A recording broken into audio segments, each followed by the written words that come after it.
Hello, welcome to Introduction to Worship. I'm Carter Threlkeld, and I'll be your guide as we journey beyond the superficial to uncover the profound patterns and sacred practices that define worship. Get ready to awaken your spirit and transform your understanding. Here is today's lesson.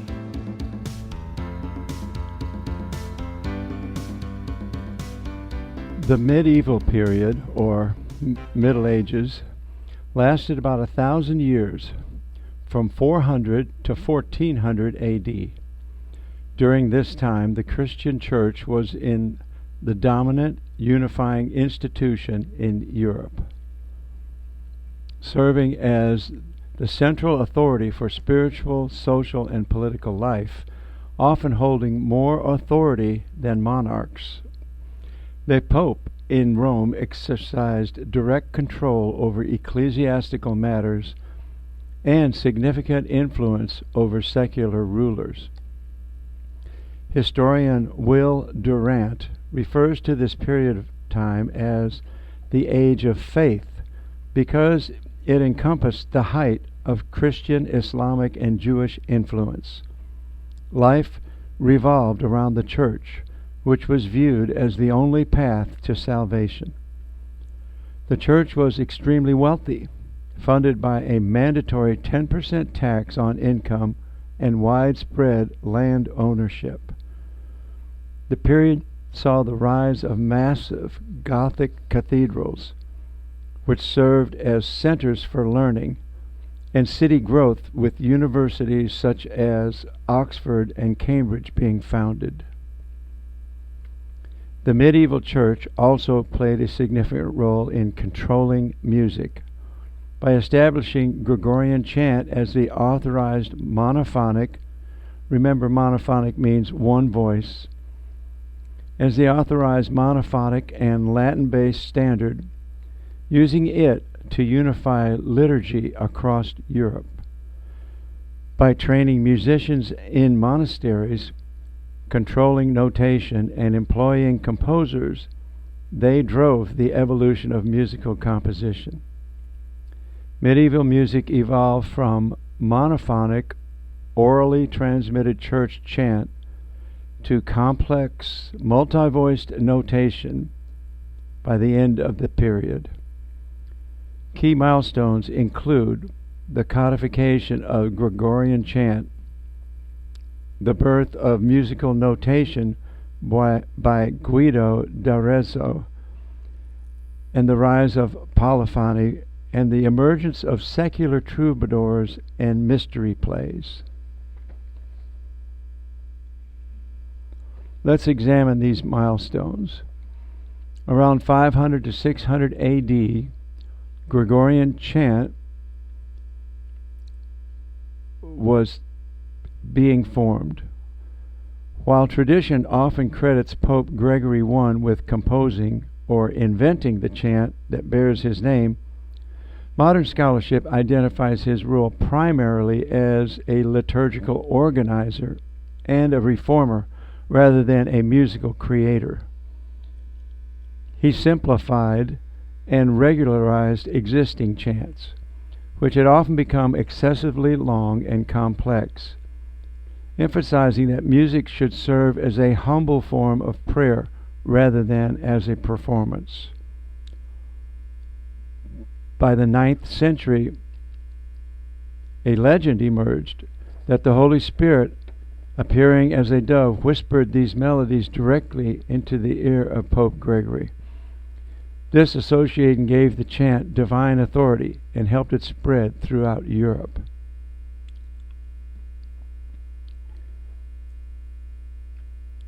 Here is an example of the way that chants sounded.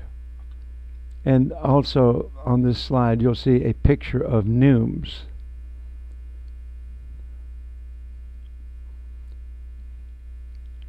By 650, early attempts to record melody began with these neumes. These notations, which appeared over text in early medieval manuscripts, were initially designed as memory aids to give the melodic shape and direction. rather than exact pitches or rhythms. Around 1850 to 900 AD, a second parallel voice was added to the chant. This is called polyphony. A major breakthrough happened around 1030 AD when a Benedictine monk named Guido of Arezzo invented the four-line staff and the staff notation system. This allowed precise pitch recording and revolutionized music transmission.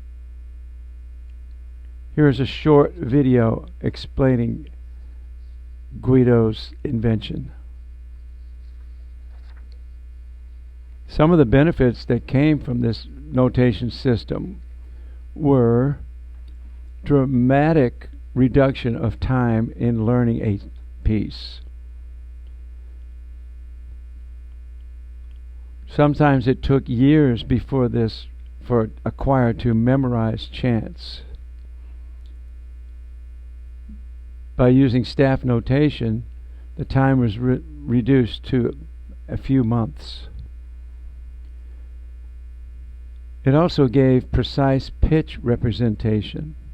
Unlike the neumes, Guido's system used lines and spaces to show the exact pitch of each note. Musicians could now read and perform new unfamiliar music accurately upon first seeing it.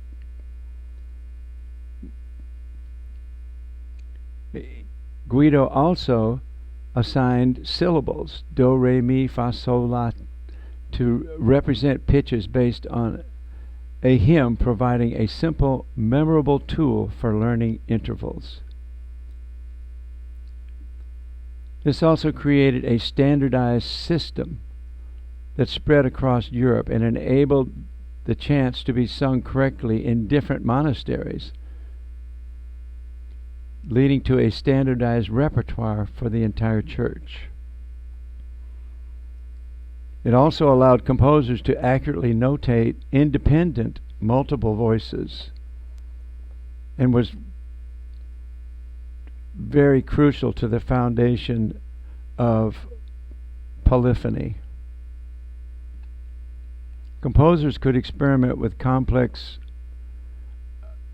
musical structures now, knowing their intentions could be accurately captured and reproduced.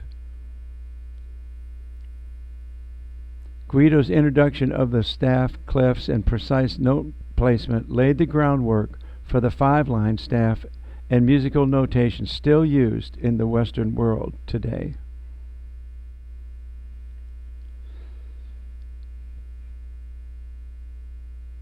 Secular music emerged in the 11th and 12th centuries due to the rise of courtly culture and increased urbanization, which reduced the church's monopoly on musical creation. Troubadours in France and Meistersingers in Germany composed monophonic secular songs about courtly love and chivalry. Also, a new instrument was born at this time, the hurdy-gurdy. Here's a short video that explains the hurdy-gurdy. The most celebrated composer of the 12th century was Hildegard of Bingen. She was a German Benedictine Mother Superior, a mystic, and an expert in science, math, art, medicine, literature, and philosophy. She exerted immense influence on the 12th century theology, politics, and science. She also founded 2 monasteries and traveled to deliver public sermons, and was finally canonized and named a doctor of the church in 2012. Here is a YouTube video of some of her music.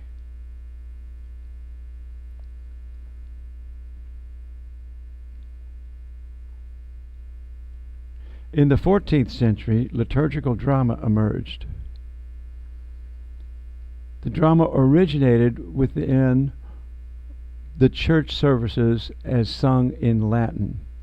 They were enacting biblical stories like Quem Quaertis, which means where is the Lord. It's from the Easter dialogue of the two Marys at the tomb.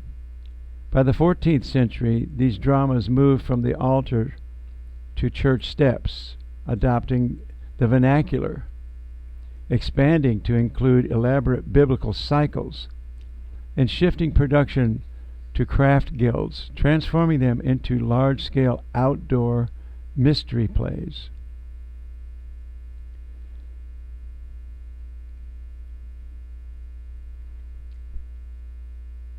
They told the story or mysteries of the Bible and were known as Corpus Christi cycles, meaning they covered the entire history of the world from the fall of Lucifer through the resurrection of Christ unto the last day of judgment.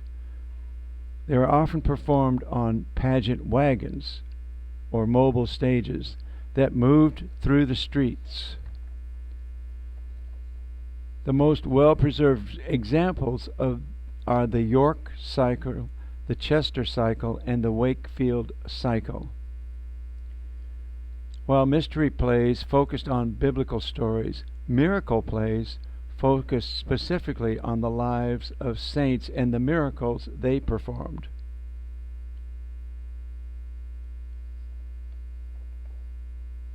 The purpose of these plays was to teach the public about the power of faith and the history of the church's martyrs. There were also morality plays, emerging a bit later. These were allegories rather than biblical reenactments. The goal was to teach a moral lesson about how to live a good life and save one's souls. Instead of biblical figures, the characters were personified abstractions such as virtue, vice, fellowship, goods, and death. Sounds like Pilgrim's Progress. The most well-known play of this genre is called Everyman.